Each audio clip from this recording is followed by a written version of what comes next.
You can start. The two faculties we have to develop in order to be able to live up to this high standard.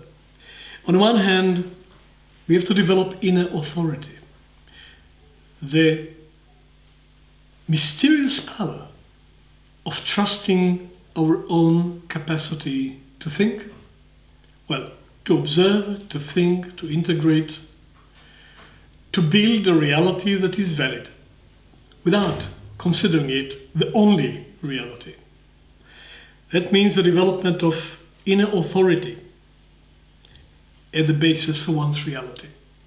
And nobody else should form your reality. It's like protein. You can be nurtured and nourished from outside, but you have to digest it before this becomes a part of you. And we have in our spirit a digestive system, but we have to dare to think. The other faculty required is respect for the reality of others. And that is a training. You have to let go of your reality, to perceive the reality of others from the wrong point of view, and to respect it as equally valid. This is a training required for this spiritual balance between inner strength and respect and helpfulness for others.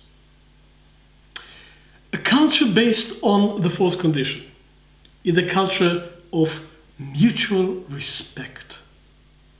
And when people feel respected, even when there is a disagreement, there is much less defensiveness and much less aggression and much less reaction and reactions to reaction.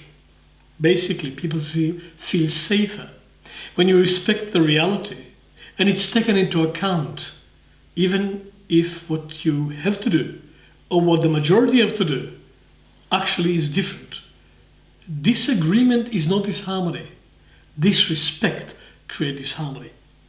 So when condition 4 prevails, there is a culture of respect between people, which is easier to breathe in. It is safer. Living up to condition 4 in a collective also means that the people involved can be more present because their presence is welcome. That makes a huge difference to people's engagement, productivity, bringing the spirits to bear. If they know there's a space for them, that you're not just going to see a shadow of them or projection of them, of what you want them to be or what you expect them to be, or what you fear them to be, but what they are, at least attempting it. And therefore it creates a culture of unity in diversity and diversity in unity. When you don't create a tribe, but you create a community of discussion, of listening, and of agreement on the basis of what unites us. But in order to hear what unites us, you have to hear also the differences and include them, not deny them or fight them. Condition 4s make it possible for the third way between the two extremes in organizations. One extreme is the ancient way of pyramid. Tyrannical structure, a pyramidal structure, hierarchical structure, when somebody or a couple of people on the top decide for everybody else. That's where we come from, and state education is still largely based on that. Rudolf Steiner made it quite clear, it's not his ideal, that there should be no subjugation to pyramidal structures, that teachers should form their own republic, he said. Republic means nobody is there for life. People can be appointed to positions and their performance reviewed. That's republic. And then you can change them if you want to try something else. The other extreme of the pyramidal structure is chaos. Nobody knows how many decisions are made. Nobody knows who is the identity of the collective. Nobody wants to be under nobody else, so unconsciously or consciously, power struggle starts, and then there is resistance to it, and not an agreed way of making decision, and chaos. Crisis management is the poorest and most expensive and wasteful type of management. In between is the possibility that as collective we are not less than individuals, but more than individuals.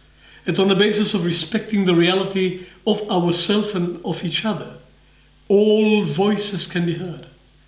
And then maybe there can be a broader voice, the voice of what unites us, that we can hear it through the receptors of our own individual voices, all respect them.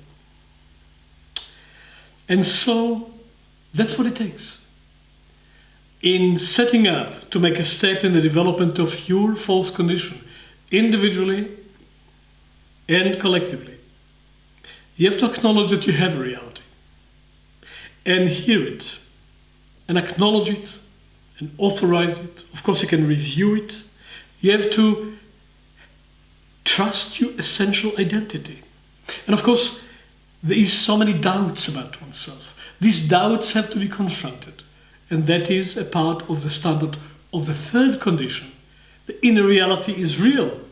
The doubt is real. If you face it as real, you can also change it. On the basis of growing identity, individual identity, even as a part of collective, to resist the temptation to become just a part of the mob, to have an identity and contribute it, not fight for it. Then you have to create your own reality, consciously, so you know how created it, so you can explain it, not just push it. And then you have to trust it as a possibility, not as an absolute truth, but as a possibility of truth.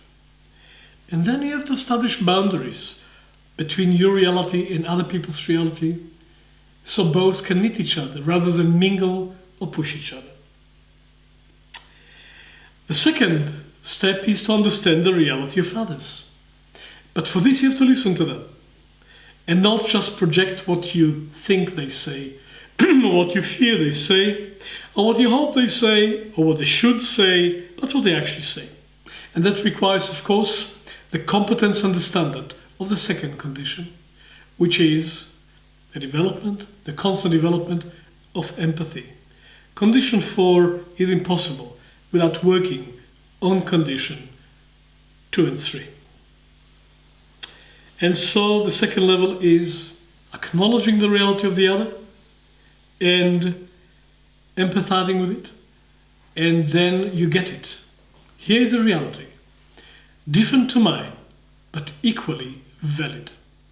Then the conversation can start.